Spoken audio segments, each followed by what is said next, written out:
Hello Virgo, welcome po sa inyong reading. So this is for August the 19th, August the 21st reading.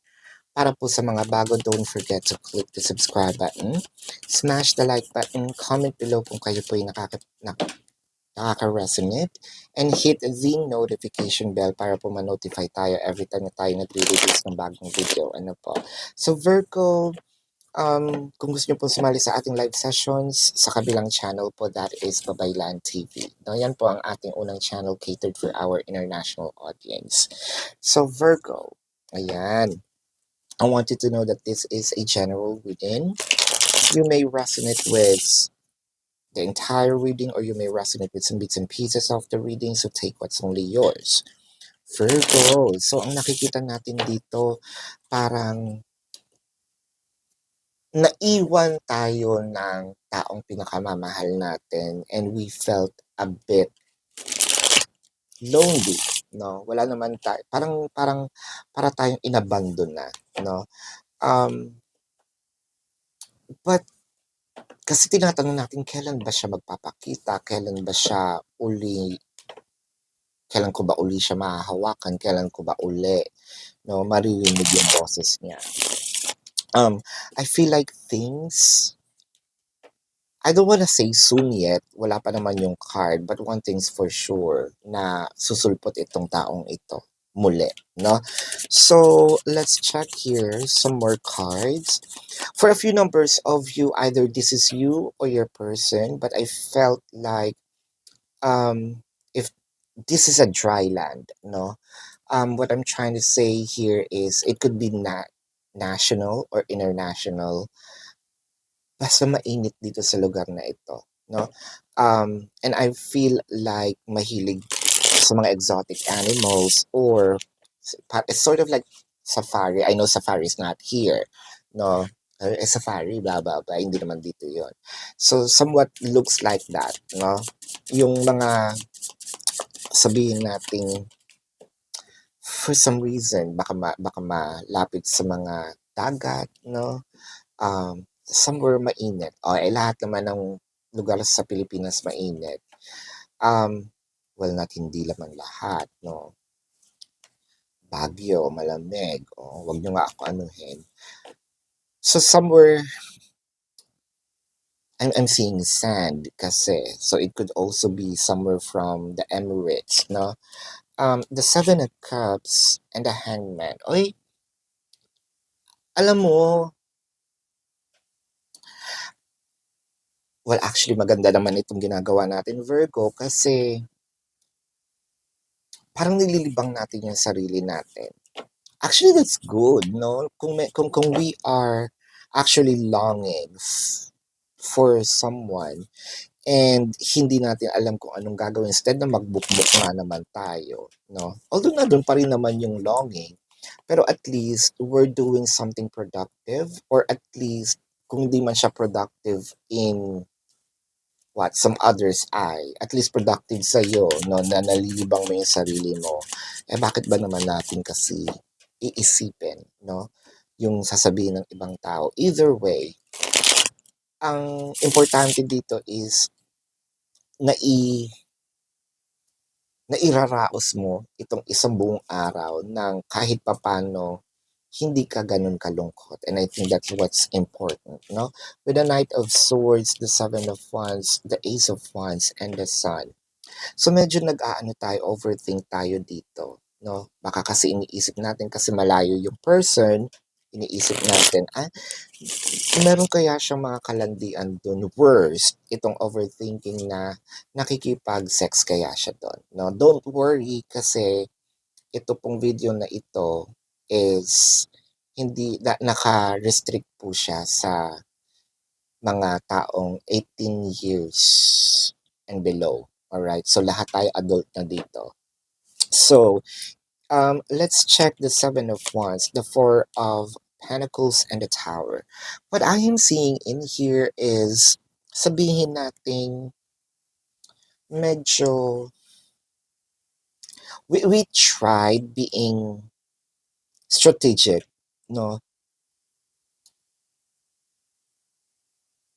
And our strategy before is parang to keep everything to ourselves. So I feel like ngayon medyo natututunan nating maging sociable, medyo natututunan nating ibuka naman yung bibig kasi panis ng laway yan, no? Hindi na maganda yung amoy. So nakikipagkwento-kwentuhan na tayo. With the Six of Pentacles, the Nine of Wands, the Five of Cups, and the Eight of Wands.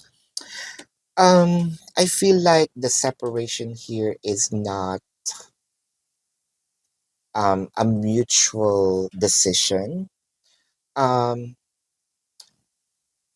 Someone here who left, no, pwedeng ikaw, pwedeng yung person mo. You can switch the energies, by the way. What I am reading in here is the dynamic. So, whoever left the other person felt like now homesick na rin. They also feel na somewhat parang mali ang naging aking decision. Why? With a mali itong pag-alis ko or iwan itong taong to. So this person also living in what if. I think that the what if part here is both of you is on the same frequency, no?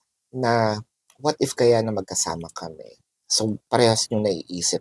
At least ang maganda dito, your person is being consumed by thinking of you, no? Um, Katulad ng sabi ko, may pagka-homesick na rin. Kaysa naman, oy, parang bigla naman ako na ano din, ano ang unfair. So, kung ikaw nagsasaya, siya naman etong parang switch yung ano, no, naging sitwasyon. Kasi ikaw yung iniwan, of course, dapat nagsasaya ka. Pero yung nang iwan, karma ba tawag doon? Ikaw nang iwan di ngayon ikaw malungkot. So kung sino yung nang iwan, siya yung malungkot. Pero decision naman niya yun. Ang gara, no? So let's check nga the emotion. Na ano lang ako, na-amaze ako how tables turns, no? Kasi may mga tao na akala nila for living, a specific energy of a specific person, magiging malaya sila and worse pala yung dumadating, no? Hindi naman palagi, no? But, so this is the parang sabihin nating exception, no? Doon sa situation na yon. I wish we could be together forever and I dream about a future with you. Well, siguro nga, this is a case of OFW, no? Or hindi rin naman pwedeng lahat OFW. Pwede ito kasi general reading ito, no? Baka naman nasa ibang lugar lang, no? Baka huwag naman kayo umarte kung nasa kabilang kalye lang o nandun lang sa kabilang bahay. That's not acceptable, no? Pero kung, nasa ibang city, yan. I think for yung para sa ekonomiya, no? Para sa kinabukasan, para sa negosyo pack, ayan. Para sa pangkabuhayan showcase, ayan. So let's check here the zodiac sign of your person. Now, this could be their sun sign or a placement in their chart, no? Taurus, Leo, Virgo, um,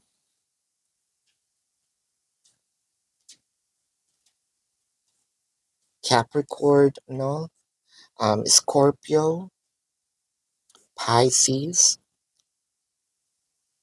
Yeah, so that is your reading, Virgo. Again, para po sa mga bago, don't forget to click the subscribe button, smash the like button, comment below kung kayo po ay nakaka-resonate and hit the notification bell. Kung gusto niyo pong sumali sa ating live session sa kabilang channel po yan, that is Babaylan TV. No, yan po ang ating unang channel catered for our international audience. Kung hindi niyo po maabutan, pwede naman kayo magtanong dito sa comment section as long as the question is answerable by yes or no. Ayan. So, Virgo, kilalang-kilala niyo yung sarili ninyo, alam niyo sa sarili niyo kung hindi kayo masasatisfy sa yes or no na sagot, dumiretso na kayo dun sa ating description box, no? Click the link, you're gonna be routed to my website, una pong bubungad sa inyong question form.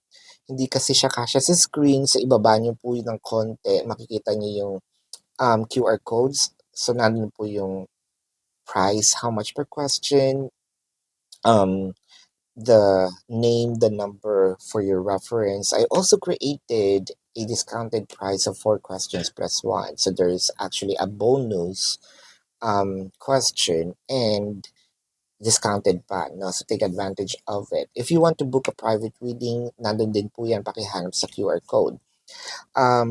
Sa taas po makikita niyo yung mga icons nung social media accounts, no? Click nyo lang yung icon na yon, then i-route na kayo. Kunya gusto niyo follow yung Facebook, no? Click the Facebook, gusto niyo i-follow yung TikTok, yan. So, click nyo lang, no need to type na, pinadali ko na po ang buhay. So, Virgo, kung gusto niyo namang manalo ng private reading at hindi naman kayo nagmamadali, so paki-report po itong mga fake accounts na nasa description box, and then take a screenshot, send it to the designated email para dun po ako bubunot, no, ng winner for a private reading. Ayan. So kung hinahanap niyo po itong mga X readings, and if you still care about your ex, nilipat ko po siya doon sa ating Facebook, no? So, this is your reading, Virgo. Love and light and namaste. See you po sa susunod na reading. Goodbye!